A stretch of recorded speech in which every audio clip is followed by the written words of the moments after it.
So before you get into that though, when do you get saved? I was saved as a kid. So Okay. I actually got saved age 6. Okay. I was in year 1. I went to a Christian school growing up. Which one? North Cross Christian School. Okay. Down in Ryde.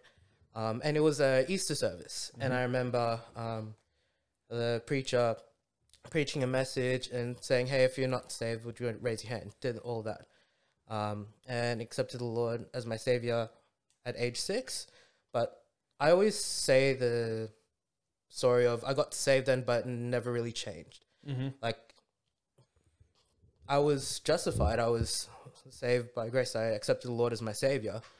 But me living as a Christian didn't really come into effect until later down the track. Sure. So it was... Well, but okay, sorry to interrupt, but that's like every kid. Yeah. Mate, you get saved at a young age. You're not expecting a massive change in a person's life. They're 6 years old.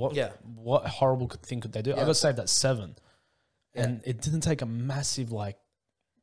I guess for me, it's more so knowing that I was saved, but always having that doubt in my mind, like, was I really saved? And things like that. Yeah. I've come to know that, yes, from that point in time, I am saved.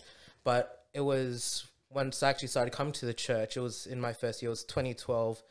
It was an evening service. I don't even remember what Pastor Tom was preaching that evening, but just having that thought in my mind, like, am I actually saved? Yeah. And I remember coming home with my family that night and just in the back of the car, just like bawling my eyes out and getting to my room, just coming on my knees before my bed and just making sure that that was confirmed. And just from then on, I like to say I was on the right track, if you want to say. Yeah, sure.